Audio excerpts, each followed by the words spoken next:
Hey guys, welcome back to the podcast. It's Mark back here again with you from Jazzguar Lessons. And in this final bonus podcast of the mini-series Revelations 2025, I share what my, quote, best students, unquote, have in common.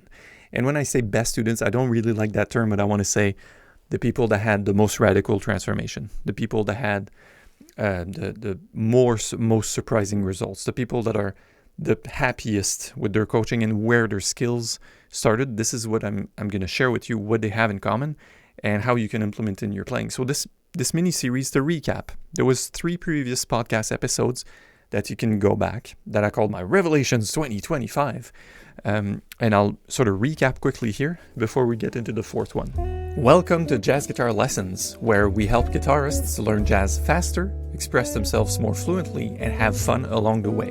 My name is Mark, and if you're looking to learn jazz, form better practice habits, and especially if you enjoy a French accent, make sure to subscribe. The first one, I talked about a system to become really confident at jazz guitar. And it takes only 45 to 70 minutes a day. If you know how to do it, you're not going to waste time. You're not going to be in aimless practice and scratch your head, right? So I fully described how this came about and how you can do it in the full explainer and the caveats and the pitfalls and everything. So after you got a good practice plan and use that system, good. Secondly, I told you how you can master a dozen standards really quickly by taking 5 steps and basically removing like 90% of what you've been told you should practice. You know, we could take that out and focus on the tunes. That's described in the podcast, but at length, you can see jazzguitarlessons.net/process. It is a web page. It's the exact system I use with my students. It's all there for free. You can do this, implement it on your own and or with your own private instructor, and or you can ask me for help. You can jump on board with a link in the description to see if you want to be part of my next cohort to massively transform your playing, right? So you got your work plan. You know how to pick up a bunch of standards relatively quickly with the systematized version. And then last podcast, which was the 3rd revelation, which is probably the last 5 years of my coaching, I tell you about getting input and feedback and how this is pretty much the only way, and I'm not saying this lightly, I'm saying literally the only way to make steady progress and to see what's missing, because you'll have blind spots and it's normal. You're caught up playing. You can't know what you're doing right or wrong from being caught up in it. So one of the best ways to do this is to get feedback. So it could be feedback from yourself. Just film yourself on a phone, then watch back intently in non-judgment. Just be your own coach. Or you can work with a private instructor, or you can have coaching through my website or another website or another platform, right? So if you have these 3 things, there's one linchpin I will say that all my best students have in common. And when I say best students, again, it's not to say that some of them are not good and some of them are good. All my students do amazing for where they are, and I think everyone is exactly where they need to be in order to learn the most. I think that's how the universe works, which is fantastic. So don't worry and don't think that, oh, I should be along further, I should play better than this. No, you should not. You're exactly where you're supposed to be. And here's the reveal. The common element between all these guys is commitment. Yeah. It's sad. It's that simple, right? So here's the commitment. You have the plan. You know how to tackle the standards, and you know how to get feedback. This is foolproof in and of itself, right? Look at all these things like, yeah, if you just did that, it would work. But you don't. And that's okay. So if you commit and know that it takes 5 years to become an overnight success. That was like some actor who said that, right? So it's going to take a while. So the guys that I saw have the best transformations and fastest turnarounds. Again, as I stated in the previous podcast, these guys are the ones we can watch our videos from day one. It's like you came in the program here. Here's your icebreaker video. And here's your last video from last week. Can you hear that you're a totally different player? You're a transformed person. You hear better. You play more cleanly, faster. You don't get lost in the form. You're able to improvise and or play chord melody and or comp and or play chords behind your wife that sings and or do these solo gigs. Right? All these things happened because you You stop worrying about the when is this going to happen, and you committed to the transformation. Stuff's not going to happen in 1 week or 3 weeks. Stuff's going to happen over a period. Give yourself 6 months without regards to where you're at. Of course, if you take my coaching, I'm going to tell you where we will measure your rate of progress. How much did you improve? How much time are you spending? Use your DPP. What tunes have you tackled so far? Where are the rougher spots in your technique and posture? Where do you do super well and where do you want to go? Of course, we're going to be very objective in looking at all these things and become aware and have a better skill of noticing how you're doing, of course. But the dedication to the long haul, the long haul meaning, 6 months or a year, the dedication compounds. That's the thing. And if you know the definition of compounding, it's crazy in that it can become exponential. Like the skill set you will evolve, it's not even funny how fast it goes. But at first it looks very slow, right? But then it picks up really fast. And I've done this through more seriously in 2022, where all my coaching guys, I had a limited amount, maybe 20, 25 people, they all jot down their progress weekly, like week-to-week basis.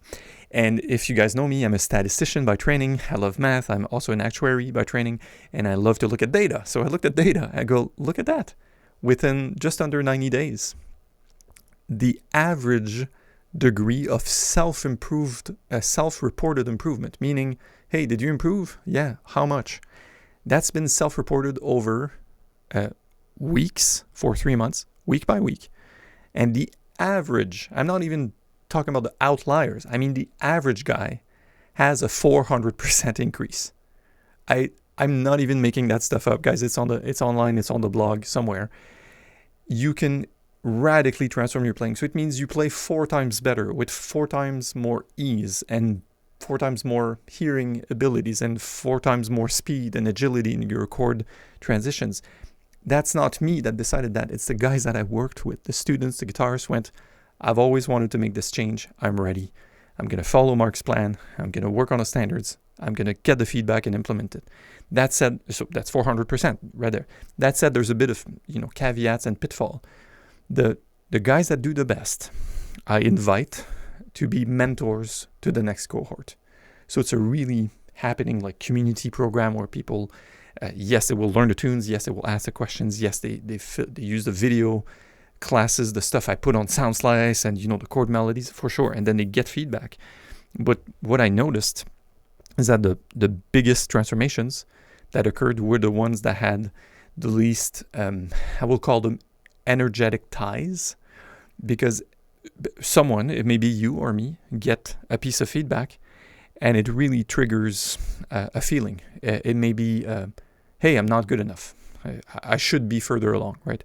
Or it may be, I'm jealous because I got this piece of feedback and the next guy seems to be working faster than I am, and there's this jealousy or envy. Or maybe there's going to be another part where I think it's not fair. I call it injustice. No, it's not fair that I've been told that my second finger is buzzing the second string, right? So all these things will come up, and the people that I work with that seem to progress faster just take the feedback at face value, implement it without the emotional trigger, and go, yeah, it's just a comment on this chord or that tune.